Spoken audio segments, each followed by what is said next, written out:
Shred the mic! Speaking of getting things good and going, it has been 30 years since 1992 since the 5 love languages have been out.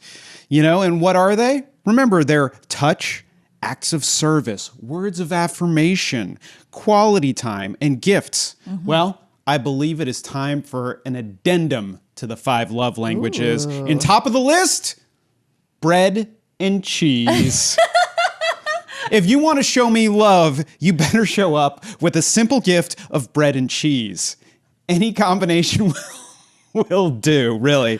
I mean, you can. It can be a meal. It could be a sandwich. It could be a dessert. But I just want to petition everybody right now. I'm calling my shot. There should be a 6th love language in the form of bread and cheese. Our trip to Portugal served a couple different purposes. For me, it was like R&R, visiting the mecca of big wave surfing at Nazaré, and forming an escape plan in case we go full Handmaid's Tale, which is a thing. Like, I mean, listen, if we go full Gilead, I don't trust my fellow Americans to like fight the good fight or do the right thing. And that sucks. Yeah. But here's what is good, right? What's good? The Portuguese are so nice, right? They look like me. They sound like me. Their hair is shiny and manageable like me.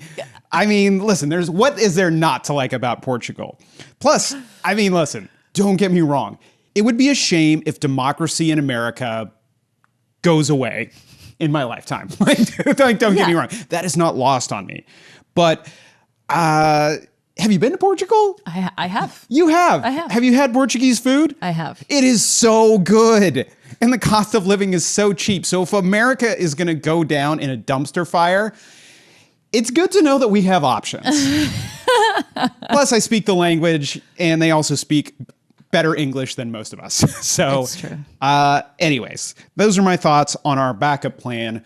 By the way, I love America. But if it's got to go, Portugal is a good place to go. Tell all your friends. No, or don't. Don't. Other thing I wanted to talk about based on our European adventures is Europe has a lot of things going right for it. But these savages have not figured out ice. And it was such a thorn in my side the entire time that we were there. Ice is glorious.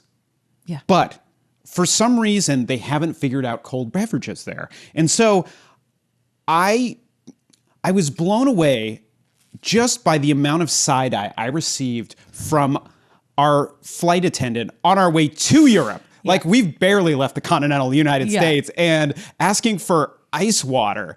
This flight attendant on a great flight, otherwise great flight. Shout out to Turkish Air.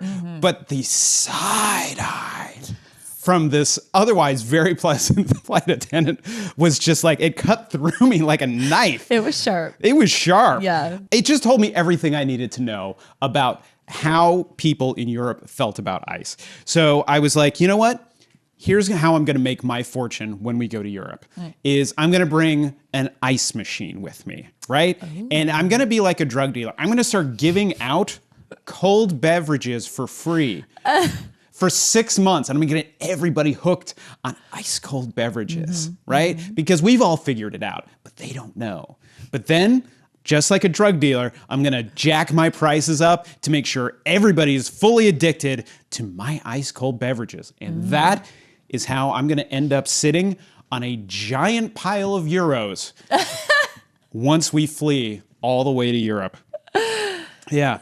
And I'll throw an addendum here since I have a little bit of time left. Here's the funny part. When we got back from Europe, we ended up at the Army's National Training Center, right? And what was the greatest commodity to our American heroes, right? Our men and women who are serving our country? Ice. Are you for us? Or are you against us? That's my platform, guys. Ice is how we're going to be taking over Europe. You know what? It's now a political campaign. We're taking over Europe, everybody. We're taking over with ice. Guys, that's my time. Thank you so much.